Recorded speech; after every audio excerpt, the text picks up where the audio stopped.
안녕하세요, 랜덤TV입니다.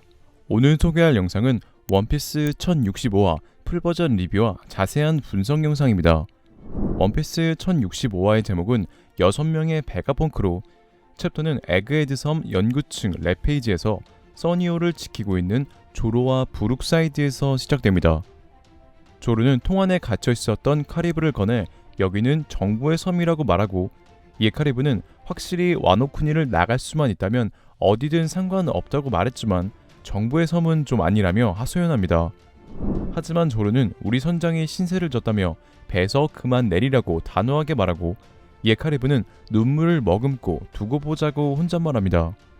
한편 베가펑크의 연구소 입구 물집모자 일행은 계단이 자동으로 움직이는 것에 놀라고, 이에 릴리스는 이 섬의 동력은 불이라며 불은 모든 에너지로 변환할 수 있다고 말합니다.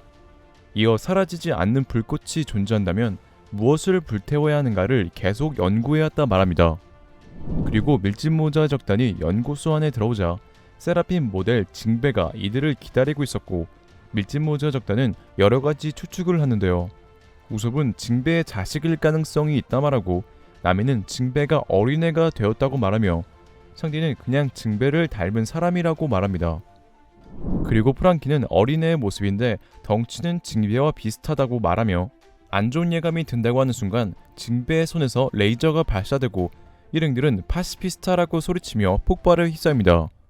징베 레이저 공격에 나미는 징베의 클론 병사라는 것을 인지하지만 어린애라서 공격하지 못하겠다고 말하는데, 그 순간 세라핌 징베는 바닥을 액체로 만들어 헤엄쳐 나미에게 순식간에 다가오고, 이에 우섭은 능력자라고 놀라며 프랑키 또한 잠깐 그 능력은 이라며 놀랍니다. 이렇게 세라핌 징베는 순식간에 나미의 목을 조르고, 이를 보고 있던 상디는 설령 징베라고 해도 나미를 건드렸기 때문이라며 공격하고, 이어 로빈 또한 방금 건 절대 용서 못한다며 히간테 플루르 시 서펀트를 사용하여 공격합니다.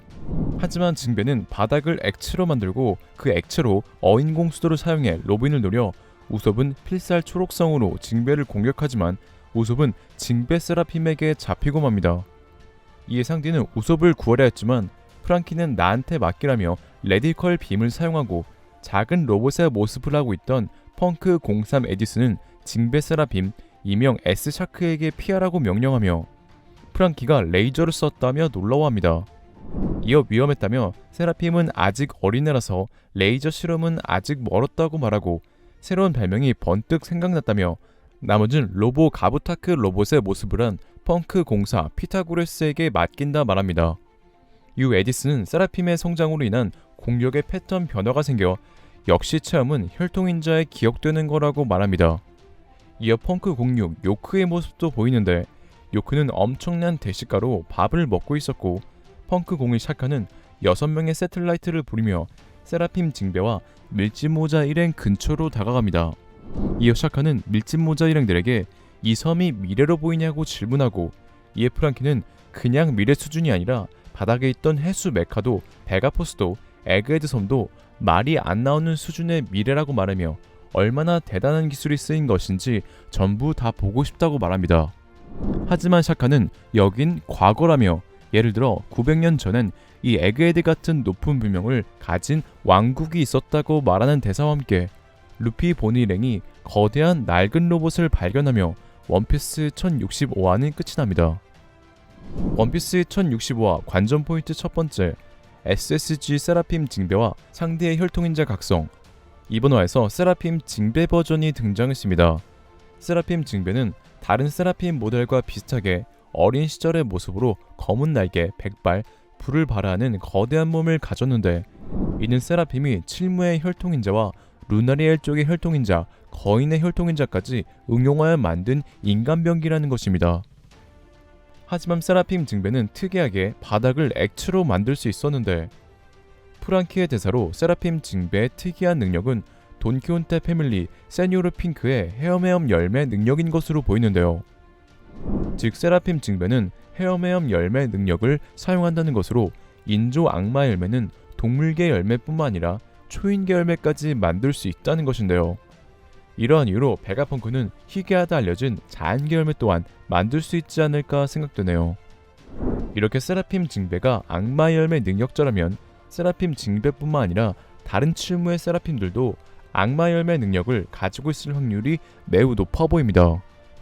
그리고 이번 화에서 펑크 03 에디슨은 세라핌 징배를 밀짚모자이란과 싸우게 하여 혈통인자에 대한 데이터를 쌓고 있었는데, 혈통인자로 인한 개조인간은 세라핌뿐만 아니라 빈스모크 저지가 만든 상디 또한 마찬가지인데요. 현재 상디는 와너쿠니에서 혈통인자를 각성했지만 아직 혈통인자를 전부 각성하지 않은 것으로 보이는데, 상디는 베가펑크의 연구소에서 6명의 새틀라이트들을 통해 혈통인자를 완전히 각성하여 더욱 강한 외골격으로 새로운 기술을 사용할 것으로 생각합니다. 만약 상디가 후에 새로운 기술을 사용한다면 그 기술을 수르트 잠부가 아닐까 생각하는데, 그 이후로 수르트는 북유럽 신화에 등장하는 화염의 신으로 이름의 뜻은 옛 노르드어로 검정 또는 검은 자라고 합니다. 즉 상디의 수르트 잠부는 붉은색 화염의 디아블 잠부보다 높은 온도의 화염 푸른색의 이프리트 잠부를 넘어 만화에서 가장 뜨거운 화염으로 표현되는 흑염을 사용하여 진정한 검은 달이 상디가 되지 않을까 생각되네요. 원피스 1065화 관전 포인트 두 번째, 900년 전 고대 왕국. 이번 화에서 펑크공이 시작하는 500년 후의 미래라고 알려진 에그헤드 섬을 미래가 아니라 900년 전 과거라고 말합니다. 그리고 900년 전 높은 문명을 가진 왕국을 언급하며 장면은 거대한 낡은 로봇을 비춰주는데요. 저는 이번 화 낡은 로봇을 보자마자 과거 영상에서 원피스의 모티브라고 소개했던 천공의 성 라퓨타의 한 장면이 떠올랐습니다. 천공의 성 라퓨타의 줄거리를 짧게 설명하면, 라퓨타의 스토리는 전설로만 내려온 과거 라퓨타 왕국의 후손 시타가 멸망한 천공의 성 라퓨타를 찾는 내용으로, 라프탈과 라퓨타가 과거 전설로만 내려왔던 전설의 섬이라는 설정이며 이름이 비슷했다는 점, 원피스 고대 왕국의 모습과 라퓨타의 왕국의 모습이 비슷하다는 점, 원피스에서는 공백의 100년을 기록한 깨지지 않는 돌 포네그리프가 있었고 라퓨타 또한 글씨가 적혀진 돌이 있었다는 점에서 원피스의 모티브가 아닌가 생각했었는데요.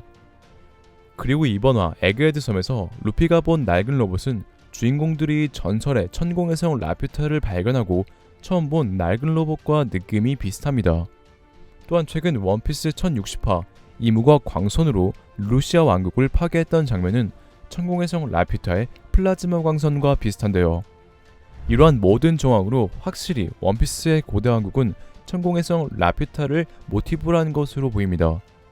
그리고 베가펑크가 만든 미래의 섬의 문명과 900년 전 고대 왕국의 문명이 비슷하다는 정황으로 베가펑크는 900년 전 고대 문명의 후손으로 보이며, 이를 눈친 채 니무가 세상에서 가장 도움되는 남자 베가펑크를 지우려고 한 것이 아닌가 생각합니다.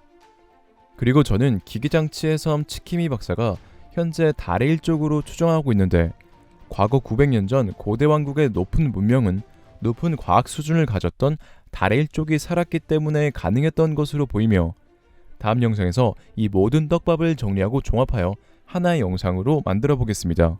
오늘의 영상은 여기까지입니다. 시청해주셔서 감사합니다.